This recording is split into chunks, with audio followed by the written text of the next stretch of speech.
Hi friends, ఎలా ఉన్నారు? ఈరోజు దొండకాయతో మసాలా కర్రీ ఎంతో టేస్టీగా ఎలా చేయాలో చూద్దామండి. మనము ఓ పావు కేజీ దొండకాయలు తీసుకుంటే మనకు ఒక్కరికి కూడా కూర అవ్వదండి. ఇలా మసాలా వేసి చేసుకుంటే మనకి ఇంట్లో అందరికీ కూర సరిపోద్దనమాట. ఇలా ఎంతో టేస్టీగా ఎలా చేయాలో ఈ దొండకాయ మసాలా కర్రీ ఎలా చేయాలో చూద్దాం. నేను ఒక్క పావు కేజీ దొండకాయలు తీసుకున్నానండి.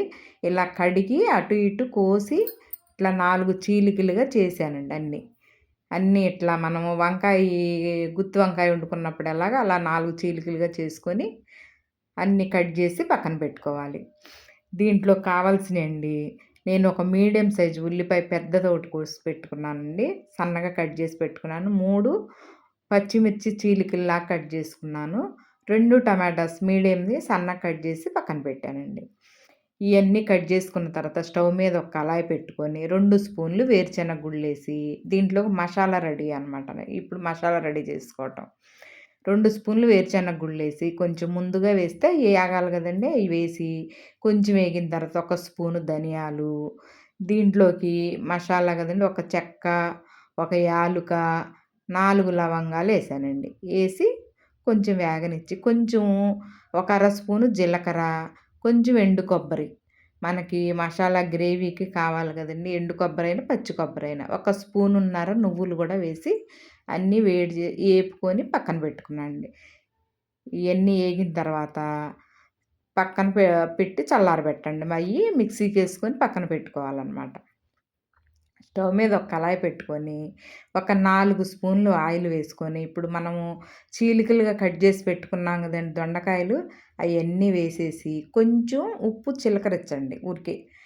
ఈ చీలికల్లోకెళ్తాకి ఏసేసి, ఇప్పుడు మూత పెట్టండి. ఆ నూనెలో మిక్స్ చేసి చక్కగా మూత పెట్టండి. మూత పెట్టి మసాలాకి మనం చల్లారి పెట్టుకున్నాం కదండీ, అయన్నీ ఒక 10 వెల్లుల్లి రెబ్బలు, కొంచెం చింతపండండి.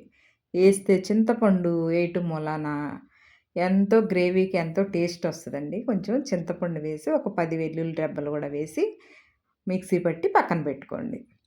తర్వాత ఈ దొండకాయల్ని నిదానంగా మిక్స్ చేయండి. ఇట్లా ఏగుతాయండి. చూసారా ఏగిపోయినియి? ఇలా బాగా ఏగినియి అన్నప్పుడు తీసేసేయండి. తీసేసి ఒక ప్లేట్‌లోకి తీసేసి పక్కన పెట్టుకోండి. ఎన్ని దొండకాయలు మగ్గిపోయినాయండి. చక్కగా ఏగిపోయినియి. మళ్ళీ అదే కళాయిలో ఆ నూనెలోనేనండి మనము ఒక మీడియం సైజ్ ఉల్లిపాయ కట్ చేసి పెట్టుకున్నాం కదండీ! ఆ ఉల్లిపాయ ఏసేసి ఏగనివ్వండి. కొంచెం ఈ నూనెలో మిక్స్ అయిన తర్వాత కొంచెం మెత్తబడిన తర్వాత ఉల్లిపాయ కొంచెం పచ్చిమిర్చి చీలికలు కూడా వేసేయండి. వేసేసి మూత పెట్టండి. మూత పెట్టి కొంచెం మగ్గింది అన్నప్పుడు కొంచెం కరివేపాకేసి దీంట్లో ఒక అర స్పూను ఈ ఏగేటప్పుడేనండి కొంచెం ఏగాలండి. ఉల్లిపాయ ఏగిన తర్వాత ఈ మూత పెడితే కొంచెం మగ్గిపోతాయండి. మగ్గిపోయిన తర్వాత మనము దీంట్లో ఇప్పుడు మనకి కొంచెం ఉప్పేసుకుంటే తొందరగా మగ్గుతాయి. ఆ ఉప్పు కూడా వేసేసి ఒక అర స్పూను అల్లం వెల్లుల్లి పేస్ట్ కూడా వేసుకోండి. ఈ కొంచెం మగ్గి మెత్తగా అయినాయి ఉల్లిపాయ అన్నప్పుడు అల్లం వెల్లుల్లి పేస్ట్ వేసేయండి. ఏసేసి పచ్చి వాసన పోయేదాకా ఏపండి.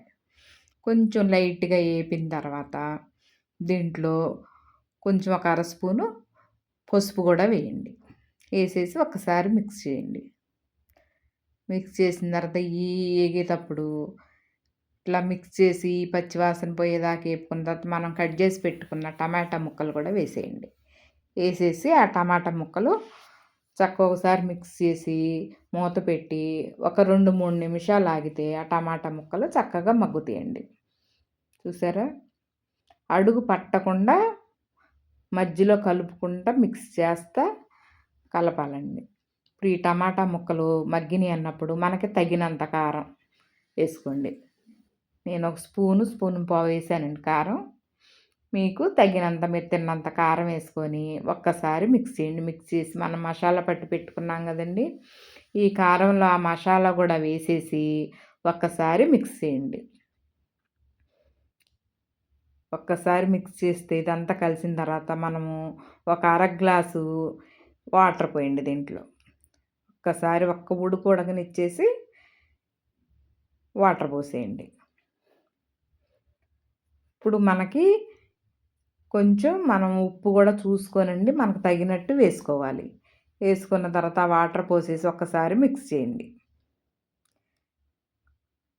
మిక్స్ చేసేసి మనము ఏపుకొని పక్కన పెట్టుకున్నాం గదండీ దొండకాయ ముక్కలు, ఆ దొండకాయలు గూడా వేసేయండి. వేసేస్తే ఇప్పుడు ఉప్పు, కారం అన్నీ చూసేసుకొని, ఈ దొండకాయ ముక్కల్ని ఆ గ్రేవీలో ఆ మసాలా పట్టేటట్టు ఒక్క పావు గంట ఉడకనిస్తండి. ఒక 10 నిమిషాలు, 15 నిమిషాలు కొంచెం బాగా సిమ్‌లో పెడితే అండి అడుగు పట్టకుండా ఉంటది. చక్కగా ఆ దొండకాయ ముక్కలు ఉడికేటట్టు మనము ఇట్లా నూనె బయటకొచ్చేదాకా ఉడకనివ్వాలండి. ఉడకనిచ్చిన తర్వాత మనము ఈ దగ్గరికొచ్చింది, ఉడికిందనుకున్నప్పుడు కొంచెం కొత్తిమీర వేసుకొని ఒక్కసారి మిక్స్ చేయండి.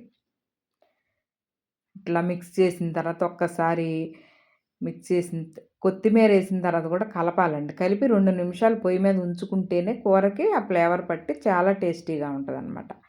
ఇప్పుడు దొండకాయ మసాలా కర్రీ రెడీ అయిపోయిందండి. మీకు ఈ రెసిపీ నచ్చితే లైక్ చేయండి, షేర్ చేయండి, సబ్స్క్రైబ్ చేయండి.